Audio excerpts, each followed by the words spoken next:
En plenos campeonatos de Europa de Trento, la noticia de la medalla de bronce de Juan Ayuso conseguida en la mañana de hoy es sin duda alguna un aliciente bárbaro. Primero, para confirmar que tenemos una generación que viene pegando fuerte y de la que hay que esperar mucho, y segundo, para alimentar sin duda también las esperanzas y las expectativas de cara a la prueba de mañana, la prueba de fondo para los ciclistas profesionales, donde a decir verdad hay un gran atractivo porque hay participantes de primera magnitud, pero tampoco podemos decir que tengamos una gran expectativa puesta en los representantes españoles, porque tampoco se ha podido configurar, por unas razones u otras, no se ha podido configurar, digo, una lista y un plantel de corredores que teóricamente tenían que haber encabezado ciclistas como Alejandro Valverde o Alex Aramburu o Carlos Verona, corredores que en resumidas cuentas por lesiones y problemas no pueden estar en la carrera. Pero bueno, de eso vamos a hablar luego. Lo primero de lo que tenemos que hablar, lógicamente, es de esa medalla de bronce y de la formidable actuación del equipo español en la prueba de sub-23. Sabíamos que era un escenario en el que se podían conseguir cosas y teníamos alguna duda precisamente por el estado de salud de Juan Ayuso. El alicantino tuvo que abandonar en el Tour de Francia, no ha encontrado todas las fechas y toda la motivación a lo mejor necesaria para trabajar todo lo que hubiera deseado este Campeonato de Europa, y posiblemente tenga el Mundial casi como más objetivo, pero se adaptaba más este recorrido exigente en Trento a las cualidades y a las características de este fenomenal corredor español que con solo 18 años ha conseguido la medalla de bronce después de tantos éxitos como lleva cosechados y después de los que ya empezará a asomar en el campo profesional, donde ya está corriendo con el equipo del UAE y donde, sin ir más lejos, tiene una próxima cita ya en el Tour de Luxemburgo. Pero digo, y hay que hacer mención de la formidable actuación española, porque Ayuso es un referente, Ayuso es una estrella del mundo ciclista sub-23, pero Raúl García Pierna es un corredor que se va haciendo, del que también hay siempre inmejorables referencias, corredor del equipo Kern Pharma, que firmó un sexto puesto francamente bueno en la crono y que es un corredor completo que también está llamado a ser protagonista en el mundo profesional, ¿no? Y está claro que hoy ha sido otro de los grandes protagonistas, porque si Ayuso fue el primero que rompió un poco las hostilidades, Raúl García Pierna cerró el hueco definitivo en el momento clave de la carrera, y al final la selección de 7 hombres dejaba un poco condicionada la opción de Juan Ayuso, porque había 2 italianos, había 2 belgas, ganó Thibaut Nice, el corredor precisamente hijo del que fuera ciclista profesional con las filas del Rabobank, etc. Nice es un corredor también con 18 años, igual que Ayuso, y por lo tanto con un futuro prometedor. La segunda plaza fue para Baroncini, el otro italiano, también había 2 italianos en la fuga definitiva de 7, el otro era Filippo Zanna, el corredor del Bardiani, en fin. Ayuso en el sprint se tuvo que conformar con la tercera plaza, porque hubo gente más rápida, pero volvió a mostrar, sin estar al 100% de su condición, que es un ciclista llamado a cualquier empresa, ¿no? A las mayores citas del calendario y a los objetivos más amplios, eso sí, paso a paso y poco a poco, que las cosas hay que hacerlas siempre con tranquilidad y con buenos alimentos. Bueno, con este precedente, digo, afrontamos la jornada de mañana domingo. Es un campeonato de Europa que, como hemos comentado ya en alguna entrega anterior con motivo de la crono, es un campeonato relativamente nuevo, vamos, lleva 5 años, ¿no? Y en la historia de este campeonato de Europa de fondo en carretera, mirando los italianos, y la carrera se va a disputar en Trento de la hermosísima localidad de Trento, ¿no? Pero los últimos campeones han sido precisamente Trentin, Viviani. Trentin no es de Trento, Trentin, Viviani y Nizzolo, el último campeón de Europa, que desgraciadamente no ha sido seleccionado porque no le iba al recorrido, eso la verdad, es un velocista puro, y bueno, se le ha guardado más para el Mundial, donde en Flandes tal vez tenga alguna oportunidad. Aquí la selección italiana va a asistir con una potente representación, luego hablaremos de ella, y lo curioso, significativo, es que Nizzolo, el actual campeón de Europa, no va a poder estar tratando de revalidar su maillot blanco y azul con los distintivos de la Comunidad Europea, que desde hace 5 años han portado. Pues el primero fue Sagan, el segundo Christoph y los 3 últimos los italianos. Y vuelve a repetir Italia, como decíamos el otro día, fue Imola la sede del Mundial, es ahora Trento. Merece la pena, ya os lo digo, sobre todo los que no estéis familiarizados, ¿no? Y a tantos seguidores latinoamericanos que tal vez le tengan que buscar algún aliciente a esta carrera, a falta por ser campeonato de Europa de representantes de sus respectivos países. Trento es una ciudad que, si se hizo célebre en su día históricamente, fue por el Concilio Vaticano, el ecuménico, de la Iglesia, que, bueno, que duró un montón de años, ¿no? Pero es una ciudad preciosa, de las ciudades más bonitas que yo he visto, de las más bonitas de Italia. Está arriba en el norte de Italia, cercana, limítrofe con el Tirol. Fue austríaca, de hecho, hasta la Primera Guerra Mundial. Y es una ciudad, además, con una enorme tradición ciclista. De Trento, el más célebre de ellos es Francesco Moser, el gran capitano de una dinastía de varios hermanos, de 4 hermanos y de sobrinos y demás, pero también de ahí es Gianni Moscon, que va a estar representando a la selección italiana, de ahí es Daniel Oss, y de ahí han sido otros corredores como Mariano Piccoli y compañía, ¿no? De gran tradición ciclista, fundamentalmente gracias a Francesco Moser, que ha sido, lo digo ya, uno de mis grandes ídolos de juventud, el corredor, el formidable contrarrelojista italiano que en su día fue también récord mundial de la hora, ¿no? Bueno, dejando esa historia y la connotación de que Trento, además de hermosísima, preciosa ciudad, es un paraíso ciclista, hay que decir que ese es el escenario y que el recorrido es un recorrido, bueno, que tiene su atractivo, es un recorrido exigente y se agradece, porque había habido alguna edición fundamentalmente plana y la verdad es que a lo mejor ni súper alta montaña ni planas. Ese circuito con una subida, la del Povo, exigente. El recorrido es, sale de Trento, del Museo de la Ciencia, y termina en Trento en la Piazza Duomo. Son 179, 180 kilómetros prácticamente. Los primeros 73 se corren subiendo el Monte Bondone en un circuito amplio y luego ya se centra la carrera en el último circuito, que hay que darle 8 vueltas. Es un circuito de 13 kilómetros que tiene ese strapo, dicen en Italia, ¿no? Esa subida, ese repecho, esa pequeña colina de 3,5 kilómetros, casi 5%, que de tanto subir y tras la acumulación de kilómetros evidentemente tiene que jugar un papel determinante, como lo ha jugado en las categorías precedentes, ¿no? Ahí tenemos que decir también que el Monte Bondone está muy lejos de meta, pero el Monte Bondone es uno de los montes míticos de Italia. En el Monte Bondone escribió una de las páginas más hermosas de la carrera del Giro de Italia, Charlie Gaulle, precisamente, ¿no?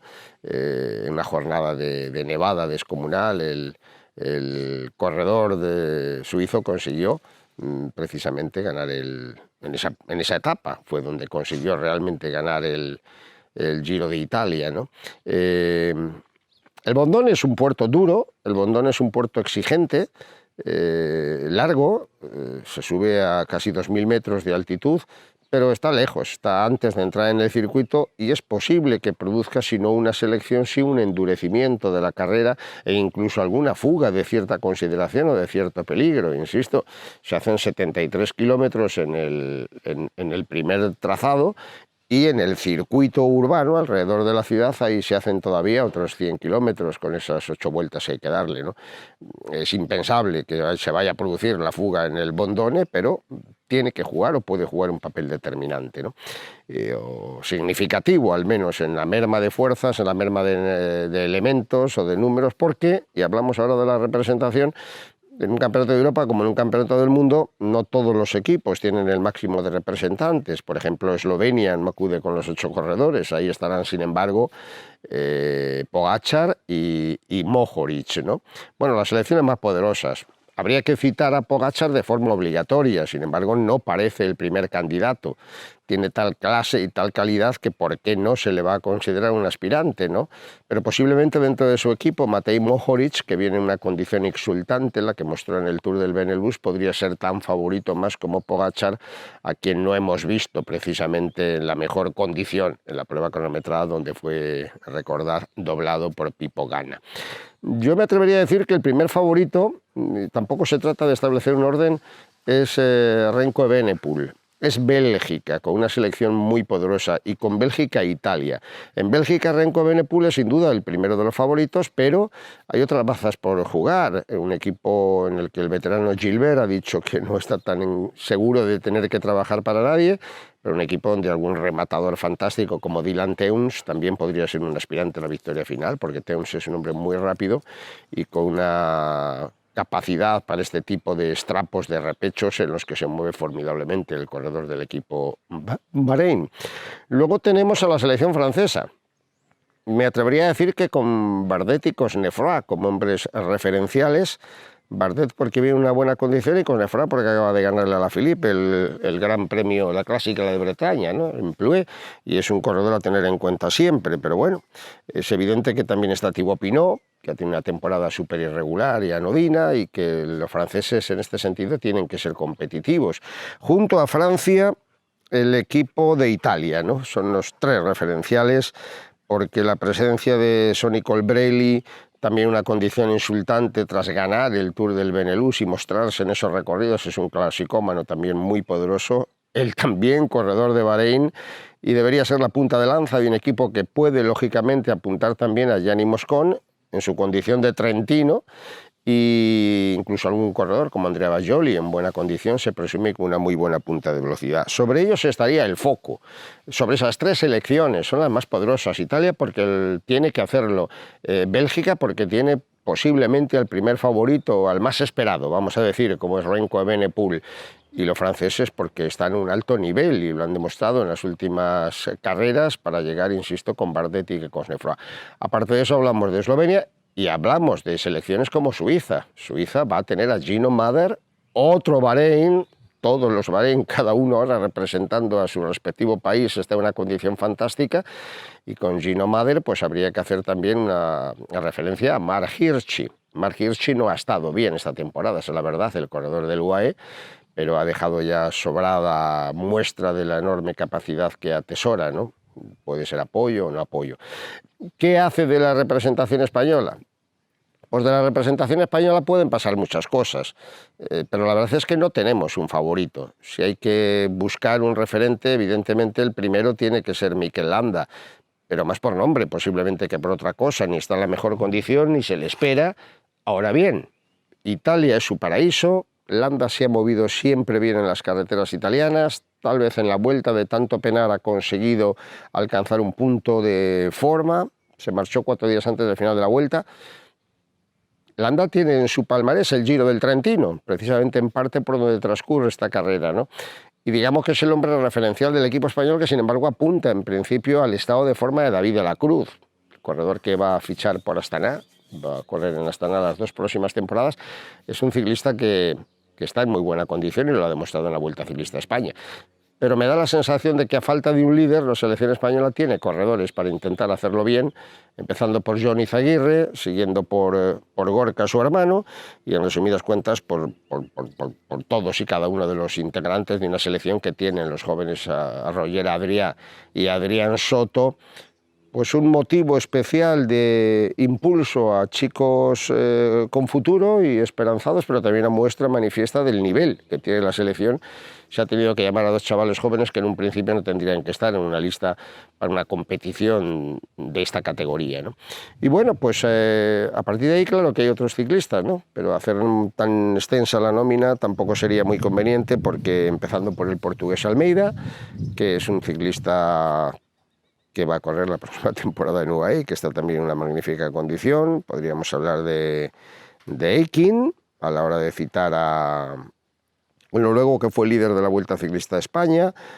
Podríamos citar a los austríacos y obviamente los austríacos, los Scharner, Steiner y obviamente Peter Sagan, porque Peter Sagan en una gran condición es un corredor capaz de hacer un movimiento, de tener una opción o de tener una oportunidad en ese sentido, ¿no?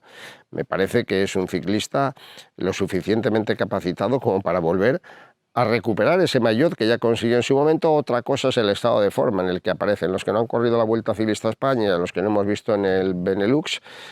Pues es difícil hacerse una idea de cuál es su condición fantástica, ¿no? Bauke Mollema es otro representando a Holanda, que tendría que ser uno de los nombres importantes, y de Schelling, el corredor del Bora.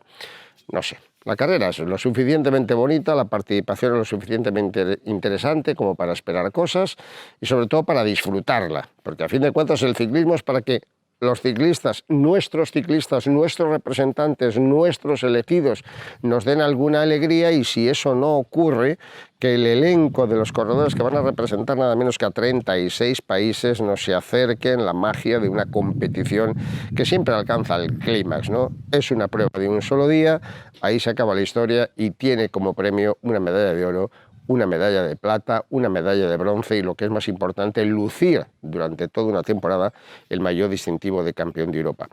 Ahí estamos, pendientes y expectantes porque las cosas se puedan alcanzar y porque se puedan conseguir. Y bueno, ilusionados, porque he dado una relación antes así un poco rápida de los nombres y de las opciones españolas, y no es que me haya dejado adrede a Iván García Cortina, simplemente ni le hemos visto en la mejor forma en el Tour del Benelux, ni está respondiendo a las expectativas.